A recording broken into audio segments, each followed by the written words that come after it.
got a crazy ass true story to tell. It could be funny or thrilling or creepy as hell. And when you speak, surely none will make a sound. And the world's going breathless when your true story... Hey everybody, welcome back to Your Best True Story, episode 18. If you're new to the show, this is one of the episodes we do each month where we interview the story vote winner from the prior month.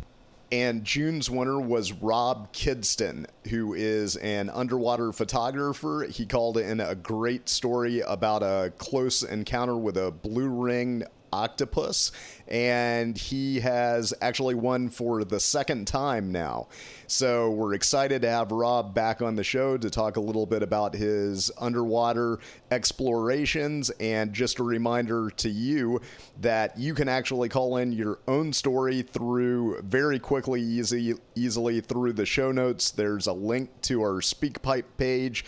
If you go ahead and record it, it'll automatically be sent to us. We will play it on the air, and then hopefully if you get some people to vote for you, you might get interviewed on the show as well and win $250. And if you were hoping to hear some new calls and stories, that will actually be on the next episode. So we only do one of these interview shows a month, and the rest of them all will be playing the audience's called in stories. So hopefully you'll participate in that. And if you get a chance, please leave us a 5-star ranking on whatever podcast player you use and tell somebody else about the show. Thanks a lot. And without further ado, here is June story vote winner, Rob Kidston. All right. Welcome back, Rob Kidston. You are our first two-time story vote winner, which you won, I can't remember the first month, but 4 months back, you won for a great story that you called in about your encounter with a great white shark. Now you have won again for June for a story that you called in about a blue-ringed octopus encounter. So you're killing it on the story winning. And officially, we got worried because you've dominated the competition so far that we put in what we call the Kidston Doctrine to only allow people to win once every 4 months. So there's got to be 3 months in between, just to slow down people that have multiple great stories and a lot of people voting for them. So first off, congrats on the story win for June, and then congrats for being the first two-time story winner and for the implementation of the Kidston Doctrine. Well, thank you. Thank you for inviting me back on, and I appreciate, having the opportunity to even share some of these stories. I mean, some of them are a little nerve-wracking when you go through them. And then later on, you're like, oh, I survived it. Okay, great. Now I can talk about it and be real animated, and everyone's like, oh, how cool. But when you're going through them, they're not so fun.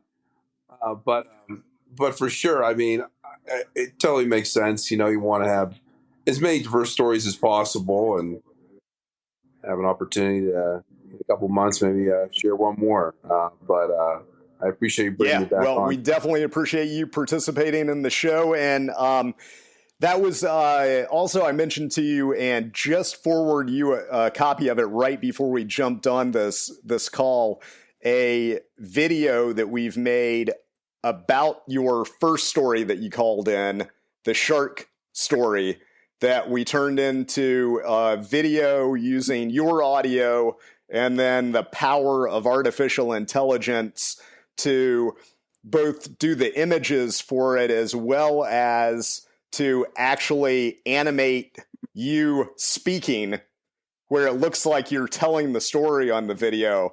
And I was just going to get your reaction for the audience because I'm kind of blown away by the technology.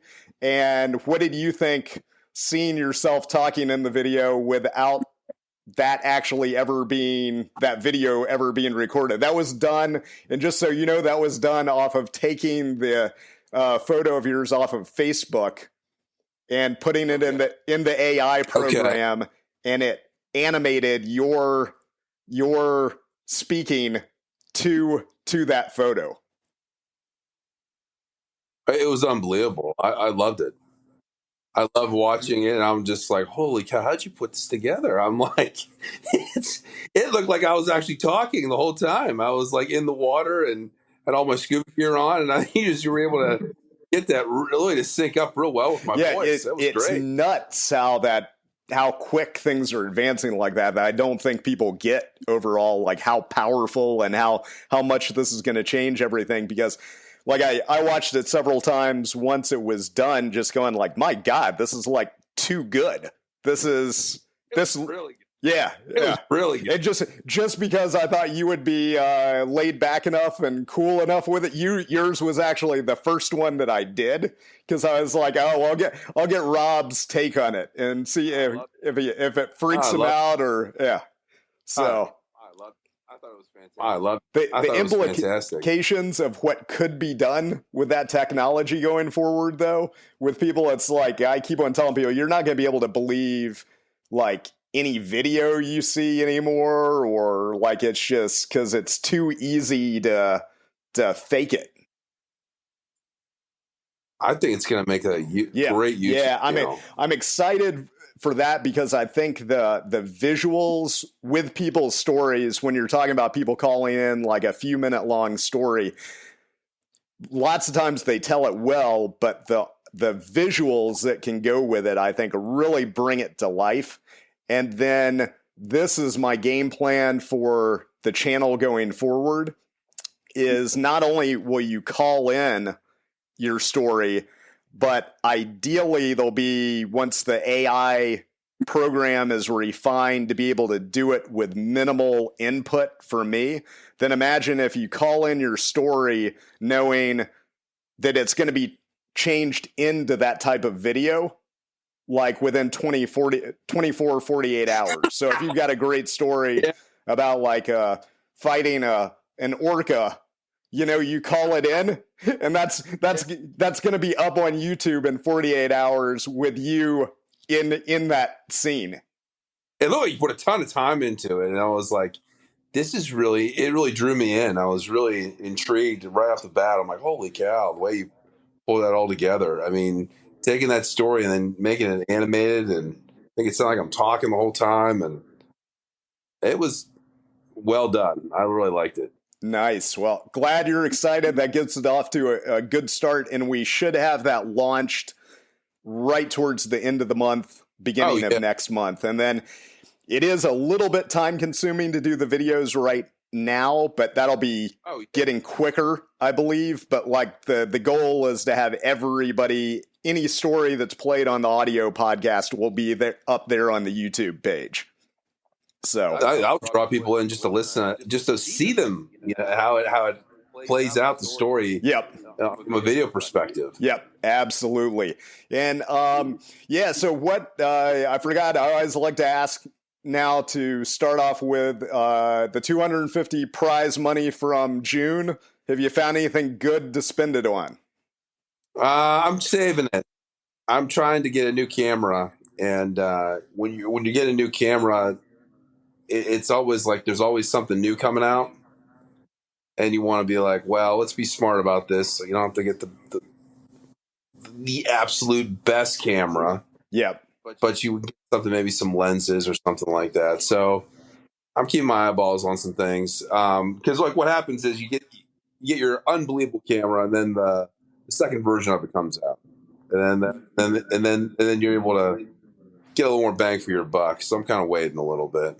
And what do you because and for people that maybe missed your first interview, we're not going to go over all of that information again, kind of the baseline, but maybe go into more in depth. But just for somebody that didn't listen to your first interview with us, you are, one of the things you do as an underwater photographer, and you've been around the world to numerous cool places, like off the coast of Australia, Indonesia, Japan, I believe, multiple locations. And so that's where your stories have come from that you've called in and won. And then, so that's what you're referring to as far as getting better camera equipment or newer camera equipment. And what is your take on that as far, since we were just talking about the technology thing? Are there rapid advancements actually going on in professional photography from some of these things? Or is it are there cameras that actually have AI assisted functions yet? Or is that yet to be integrated into it? They got some different types of cameras that were, for a while there was the ones with the eyepiece where you kind of look through with your eye and you were able to get really good photos, and those were really popular for a long time. And then they actually started going with the mirrorless technology, where you would actually have your ability just to look at the screen. And normally your compact cameras were the ones that only had that screen. And so if you have a compact camera, you'd have to get extremely close to your subjects to get really good photos, and that can be difficult sometimes. But now with mirrorless cameras, that technology has gotten a lot better. A lot of autofocusing has gotten a lot better. The AI stuff that you're talking about is some of the post-production with like some of the software, like Adobe Lightroom and Photoshop. Maybe some of that is post-production, but I try to stay away from as much stuff that I didn't take photos of. I don't really want to put that in the photo, because it's kind of like, I feel like I'm kind of fabricating something that doesn't exist. Yeah. No, that makes total sense. What's the point of going down to capture the photo if you're just taking an AI generated great white shark and throwing it in the Exactly. Or you're taking the fish and you're putting it in a totally different environment, and you're like, oh, where was this at? It doesn't even look like we're even close to what I was taking a photo of. Yeah, so I don't like doing anything like that. If anything, editing for me would be like maybe taking some like debris or something out of the water, or maybe like highlighting, maybe getting a little bit more lighting or something in there. But I'm not gonna take a fish or anything I'm taking a photo of and put it in a totally different environment or anything like that, or put another dot to it or something. Leave that to me, Rob. You just call in the story. Yeah, we'll just do the video.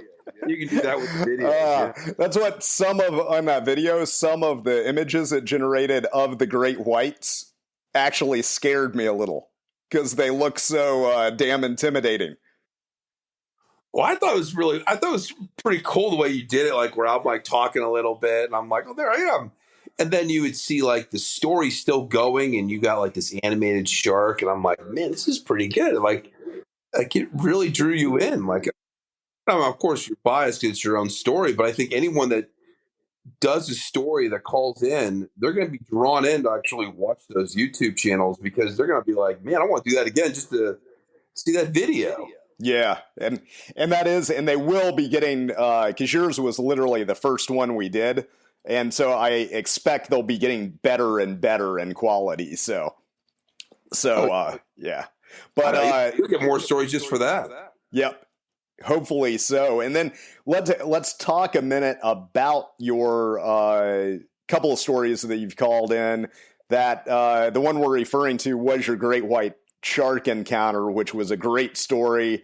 I personally have like an almost fear of great white sharks, so I love that story. The second story you called in was the blue ring octopus story.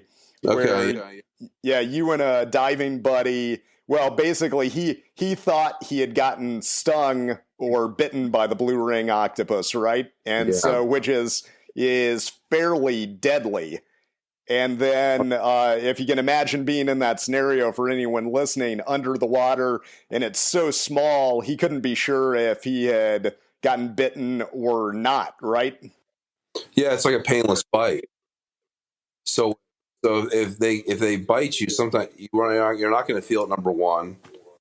And there's a delay of getting the toxin into your system. And it takes a while. And then what happens is it kind of attacks your ventilation system, so your ability to breathe becomes hindered, and then eventually you can't breathe on your own. So we were diving for a little bit, but we never really saw one underwater. We kept hearing about they're down there, they're in that spot. This is the time of year, blah blah blah. And so we're going. It's roughly about this time of year in July, and to make it sound a little more intense, but it's really not. They're nocturnal, so you got to go at night, and we try not to go too deep on night dives, and try to have a lot of light. So everything's kind of blown up a little bit in terms of like there's lighting everywhere, so it isn't like you're just in the darkness with this little tiny flashlight or anything. But you really can't speak from experience now. You really can't see them. Once you see them, now it's kind of like, okay, now I can pick them out, and then we started seeing them more and more. But this first time we went in the water, we had never seen them before, so we really didn't know what we were looking for. And as we went down, I thought I saw one, but then I was like, we didn't. And I looked back, and there he was. And it was just it's like one of the smallest ones I've ever saw. Super small baby. And when I looked at you, your intention is never to aggravate or get it mad, because the toxic is so dangerous. All I did was I just take my stick and I just put it next to him, just to see if maybe he would move a little bit. And he just like took off, and we're like, "Whoa, we didn't expect that." And that kind of threw us off a little bit. But I think the craziest thing is when he took off, he went right towards my dive partner. And when he did that, we're like, whoa, he was really aggressive. Like, usually something that small, you wouldn't think he would take off and jump right at you that quickly. And he kind of just looks at me, and I look at him, and I'm just like, oh, man, don't panic. It's okay. And I'm thinking to myself, but when you're in that situation, you're going right to thinking about the worst. You're like, oh my God, this thing's on me. It's bitten me. What am I going to do? And as soon as we start swimming back, I just immediately just started looking at my watch. And I'm just like, all right, let's think about this in a very calm manner. What am I going to do if he starts reacting like to a bite? And I'm thinking to myself, oh my God. And he's swimming really fast. I know that, well, okay, well, his blood's pumping. He's really breathing heavy. And once we get to shore, and I get up off and we're talking, he's just breathing real heavy. I'm like, hey, it's okay. We've made the cutoff. We've made it past the finish line. You're perfectly fine. We're not at that. We're beyond the time limit. It's about 5 minutes. And we were at like 7, 8 minutes. And I'm like, it's okay. You're okay. You made it. You did it. He didn't get you. He's not on you. Everything's fine. But couldn't get it out of his head. And that's part of what seems so, the little bit of scuba diving I've done just seems so, when you're out there for any emergency like that, there's very little you can do. It seems like, I mean, when you're scuba diving in general has nothing really to do with how good of a swimmer you are. It has to do with how comfortable you are in the water. Yeah, staying calm. Yeah. And that's really, when you get scuba certified, that's all they talk about. Stay calm, do not panic, whatever you do. No matter what it is, just do not panic. Don't try to shoot to the surface, that kind of stuff. Have you ever toyed around with the idea, and this is something I will not do because I think it's just too damn dangerous, actually, cave diving? Okay, so I got a good story about that. So I was on the boat. I was on the boat with some more experienced divers. When I say experienced, they've done different things. And one of them was he's done a lot of cave diving. And I go, how do you do that? He's like, well, you got ropes and you got to tie them off every once in a while. It's kind of like leaving a breadcrumb trail, so you know how to get out. And I go, what do you do if the rope breaks? He goes, the rope doesn't break. Yeah. I'm like, okay. Because that would, oh man. But yeah, that's the. Have you ever heard of a guy? He's on YouTube. He is super popular. His name is Mr. Ballin, and ridiculous name. But he was his name's John Ballin, and he used to actually be a Navy SEAL, but now since he's left the military, he actually has gotten very wealthy and very famous from telling true stories online on YouTube. And he's a fantastic storyteller. They're not his stories. He's mainly pulling from like Reddit and historical stories. But he's got a ton of cave diving disaster stories, which he does such a good job of describing the just the horrible way that people die in these circumstances, and just the sheer horror you must feel like if you do lose the rope and like the silt rises up and you get lost in the cave, and then you're just swimming around down there, literally just watching your oxygen, no way. Yeah. I'm all about, taking calculated risk. I want to actually enjoy it. I want to be able to thrive, not just survive. And that's why with cave diving, it just seems like the risk is too high compared to the potential reward, because there's no margin for error, because like you can't.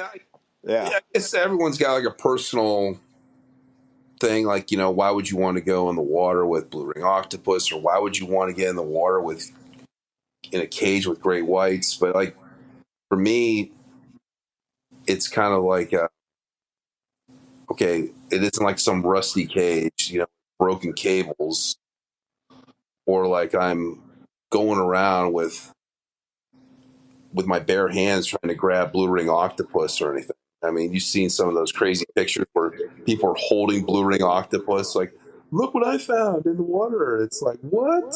Yeah. Nothing like that. There's no way. I mean, there's guys that, that will take like 4 or 5 scuba tanks down, and they'll go down crazy deep with all mixed gases, and they're going down different depths, and they use all their different watches to figure out, okay, I'm going to be at this mixed gas for a certain amount of time, and then I'm going to be at this depth, and then I got to come up, and I'm just like, for me, that's a lot. Yeah, that I don't. It probably is part of that instinct just to push the envelope and like go where people have not gone before, I would think. Sure. Yeah, but like that drive would have to be very strong in you, I think, to keep doing it, to push it on. Yeah. Yeah. For me, I would have practice. Just go over it so many times, because to me that's a little too intense. Yeah. Speaking of the blue ring octopus and intense animals in the ocean, I was going to ask, so the blue ring octopus is one of the deadliest, and that is that off the coast of Australia, or where was it? That was off of the coast of Japan? That was in Japan. In Japan, okay. Right. Because it was a chain of islands that are about 3.5 hours south of Tokyo, just east of Taiwan. And then what happens is there's like a whole other series of islands that are south of that. And then there's like then there's like a lot of uncharted stuff that's down there. And so at night sometimes you just don't know what you're going to see. And that's the exciting thing. Yeah. Yeah, I can imagine diving at night would be add a whole nother layer of surreal intensity to it when you're down there. Well, as long as if you have a good dive partner and you understand that what you're going to do is you're going to have white light on something, and then as soon as you see something really cool, you got to get red light on them. So turn off the white light and get red light on them, and then what will happen is you'll be able to get a walk closer to them to get a photo, and get a little bit of interaction between you and what you're trying to take a photo of. Okay. They can't see the red light, or? No, they can't really see the red light as much. Now, there's people, it's interesting that I've talked with divers in Florida that actually say the exact opposite. But that was not my experience when I was in Japan. And when I was in Indonesia and the Philippines, at night, I was always putting on that red light when I was trying to go take a photo. So the red light was where it was at. But there was one time I was taking a picture of a pretty large blue ring. I was in the Philippines, and it was like towards the end of the week, and everyone was getting really, really tired. And they're like, I'm not diving. You just go ahead, Rob. So I went with my dive master, and he goes, hey, I found this spot that we might be able to find a blue ring. I'm like, oh, cool. Now, they're a lot bigger. They're a lot bigger in the Philippines. So we're down there, and it's just him and I. And we find one, and it's pretty big. And I follow this guy for probably like 45 minutes just taking photos of it. But while I was in that 45 minutes, I was trying to make an adjustment on my camera, and I lost him. And there's that primal fear. You're like, oh my God, where'd he go? Is he on me?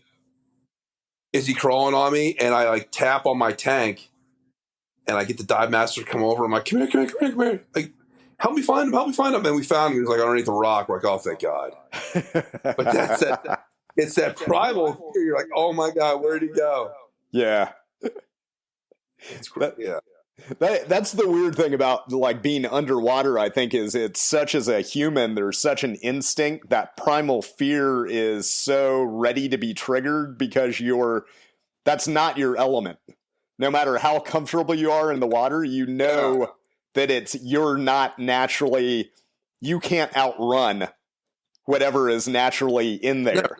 Yeah. I mean, sea turtles, they're like jets underneath the water. I mean, you try to like catch up to a sea turtle, good luck. They just take off like a missile. Everything that looks like it's just kind of floating around effortlessly. I mean, as soon as you try to swim up to it and it doesn't want to be around you, it's gone. And I think the other thing too is it's not natural to think, oh, I'm going to breathe underwater. It's just not natural. And you have to get used to just sitting down there and just listening to your breathing. That's what you really got to do. And then never go beyond what you feel comfortable doing. Don't get in these situations where you're like, well, I'm only certified to go to 60 feet. Let's go down to 100. Yeah. That's not the time to push it. No, that's not the time to do anything like that now. I mean, you want to enjoy it. Were you in the Navy at some point that you got into diving, or was it? No, it was. Well, I got caught up in like all those nature documentaries and all that stuff growing up. Okay. I started watching Blue Planet and all these other things. And it was just a pipe dream, and I was like, I don't know if I'll ever be able to do this. And then I got dive certified actually in a lake in Pennsylvania in November. And that was like less than 3 feet of visibility. And I'm like, I just got to get this done. And I got it done, and I didn't do anything with it for like 10 years. And I picked up a contracting job, to help a sports medicine program get developed over with the special forces overseas. And I had no idea where I was going to be located. All I heard was Japan, and I was just kind of like, oh my God, it's so far away. What am I going to do? And then when I got there, I realized I was going to be in Okinawa, Japan. And Okinawa is basically just a tropical island that's just surrounded by volcanic activity that just has just tons of coral. There's like there's over 100 feet of visibility. So it's like unbelievably nice to go diving there. So I was like, well, I better take advantage of some of this. And what's crazy is that I've never taken a photo above water. Oh, really? Yeah, I've never taken a photo above water. I've always taken photos below water. Yeah. Well, you know, and every time I tell someone that, they just give me this look like, what are you talking about? But I was like, you know, once I had a camera, I was like, all right, I'm just going to just keep working on how do I manipulate my strobes? How do I get good lighting? And I was just looking at that kind of stuff. And I go to workshops to learn how to do that stuff. But I never like took the camera out and actually was like, all right, let me see if I can shoot above water, because it's totally, for me, it's totally different. Because you're used to doing something with less light. And then you're above water. Now it's like, okay, you got to change everything you're thinking about. And it probably has to do with the creative instinct of kind of like that you're more intrigued with what you're seeing below the surface. Yeah. So your vision is probably better artistically on capturing the stuff down there too. You get locked in on stuff and you're just like thinking, you know, like, oh, I've only been on here for like a minute. And then like later on, you're talking your dive partner. No, you were on there for 30 minutes, Rob. I was like, you lose all concept of time. Yeah, that's a good sign. That means you're doing something you were meant to do. It's really fun too. It's just something that's enriching. And the great thing about underwater photography, I'll never forget this. I had a Australian couple that I met when I was in Bali, and they were telling me the great thing about photography is you only have to meet your own expectations. You don't have to meet anyone else's. So it's a challenge for you and you alone. And it's really rewarding when you get really good shots. And you've got a great photography book you've actually put out, right? That you had just released right before the first time we interviewed you. And now it's been out for a few months. Is that doing well, finding people? Yeah, it's really good. It's kind of funny because sometimes people will write a book, produce a book, or however you want to call it, and then they're like, "Oh, I'll sell the images." I actually did the opposite. I actually created a website and had the images on there, and I was talking with the web developer, and I was like, "All right, so when we develop this," she's like, "You're going to want to put stories behind the images, and you're going to want at least 300 words to make some of these more searchable through Google." So I started doing these stories, and then I was like thinking to myself, to get maybe a better connection with the actual images would be like if I had a book or a coffee table book, and I just took those stories that were already created, and then put them into a book, and then people could actually look at that book and be like, if I ever bought one of these images, I could actually tell someone the story because it's in this book. And really, if you go to a museum, or if you go anywhere that actually has something visual that's on the wall, there's always a little excerpt of something along the side of it to kind of tell you what went on or what's going on in this picture or this image or this painting or whatever it is. So I feel like that's kind of like my little excerpt is that book. Yeah, I got an idea for you, Rob, of that over the next few months, like this year, that technology with AI is going to be getting so much better and easier to use. You could take your book and basically your actual photos and upload them into one of the AI programs that will they turn it into a video.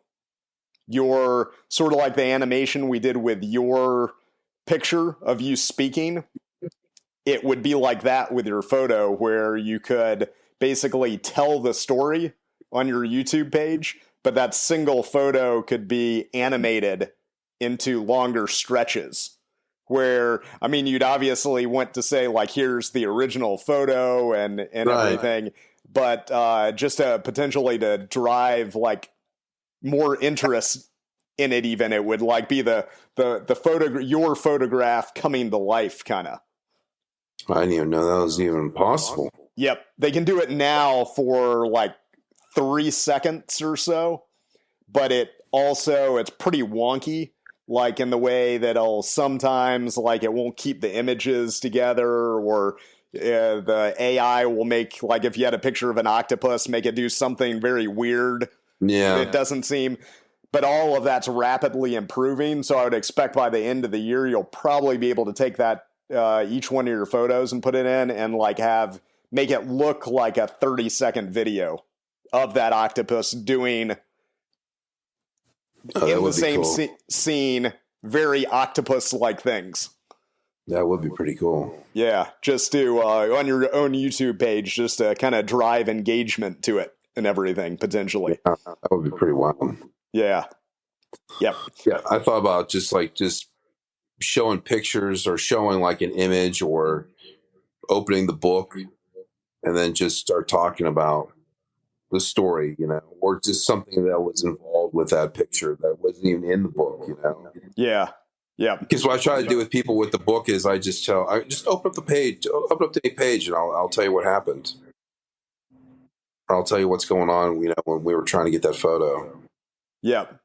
Yeah, well, it's an awesome idea because, you got the visual and you've got the storytelling part of it. And, yeah, that typically makes it pretty engaging for people. And the photos of yours that I've seen are pretty badass, so. Well, I appreciate that. I mean, it's kind of funny because, like, sometimes you talk to people and they're like, well, how'd you get that one? Well, I locked in on that for about an hour. Yeah. And I was extremely patient because you can't force it. You got to let it come to you. I think I have one photo. It's not on the website, but I have a photo of 2 blue ring octopus mating, where I have, like, a male and a female, and they're kind of interlocked, and it looks like there's just one. But if you look closely, they're like piled on top of each other, but they're still trying to move around and swim. I imagine that's got to be pretty rare to stumble across, unless there's, like, an octopus whorehouse or something that everybody knows where. I don't think so. Yeah, it's pretty rare. Yeah, you don't run into that too often. Yeah, you don't want to run into, like, too many of them at the same time, because you're like, whoa, what's going on here, Yeah. I keep my distance a little bit, but don't keep my distance. Well, have you got any other dive trips planned at this point, or? I think right now you're coming out of the season. Well, the manatees and the rivers and stuff, they're all kind of out in the Gulf now, so that's kind of tough to get into the rivers and see any of those. West Palm Beach would be a great goal for the summer, or maybe late fall. They got a lot of good stuff down there, and with COVID kind of going away, and people are actually doing a lot more travel, it kind of opens up the opportunity to go back down there. Because when there was a huge lockdown with COVID, and internationally, you couldn't go anywhere. So everyone that wanted to get a fix for diving or photography were just going there. And so it's never good when you see more divers than you see fish. Yeah. It's just too crowded. So scares off all the fish. Yeah, I mean, and you don't want to be competing just for space, just to swim around. Yeah, so I think that's one of the best dive spots in the United States, and it's really not too far from us. Yeah, that's the little bit that I've scuba dived. I've only been, like, on 3 different dives, I think, and one of them was, like, can't even remember, but it was, like, close to the Keys, somewhere down there. But it was there was an actual shipwreck. Where there was tons of sea life down there, and that was pretty incredible. That's by far the coolest thing I've seen. I've done the manatees and the Crystal River, which is pretty cool. But cool for a while, but they're just basically like big cows. So yeah. It's crazy how fast those guys move too. Oh yeah, when they want to get away from it, when they're done with you. Oh, when they're done with you, they're gone. Like they take off fast. But I mean, anytime you get in the water, you have an opportunity to take some photos. The great thing about it is you don't know what's going to happen. You don't know if you're gonna get there'll be days you get in there, and you're like, oh, nothing happened, and then other days you're like, man, I can't believe that happened, and you're just blown away by it. Yeah, I think that's the key to, like, from what I've read and heard people talk about for any sort of nature photography, is you've just got to put in the hours of being in the environment until that cool shot develops. Yeah, and you just got to let it come to you. You got to let nature come to you, and then you just take what they give you. That's all you can do. And it's pretty relaxing. Like even like with the sharks, and you hear the crazy stories about the blue ring and stuff like that. I mean, when it's all said and done, you're getting down there, you're respecting their space, and you're getting some good shots. And when it's done, you still have this unbelievable feeling of euphoria where you're like, that was incredible. And it kind of stays with you. Nice. Well, that's probably a good point to end on, because we're about out of time. And I appreciate you coming back on the show, Rob. Is there any of your websites, or can you give us, again, a rundown of where, especially if somebody's interested in checking out your work, your YouTube page, or buying your book, where they can find you? Yeah. If you go to kidstonphotography.com, you can actually, there's links to the book and all that kind of stuff. If you go on Amazon, you can go to Stories of the Ocean by Robert Kidston, and that's on Amazon. That's the book. And you can get it in paperback, hardcover, digital. And then I got a YouTube channel as well, and that's Kidston Photography. Nice. Well, we appreciate your continued involvement in the show, calling in the great stories, and I would say please call in that other story you mentioned, except we've got the Kidston doctrine in effect now. So you can't win for 3 months. So, but we'll be looking forward to that whenever I guess that, what would that be? It's July, August, September. So that'd be October. Okay. Until then, I'll keep listening to all the other great stories, and I look forward to the Halloween, Thanksgiving time frame. Yep, very nice. Thank you, Rob. We appreciate it. Thank you, Jim.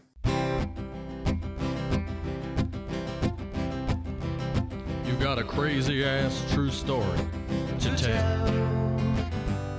It could be funny or thrilling or creepy as hell. And when you speak, surely none will make a sound. And the world's going breathless when your true story comes around. Oh, hear the crazy bullshit flying. Just one more maybe true story before we're dying. Yet be warned, surely not all stories will be treated the same.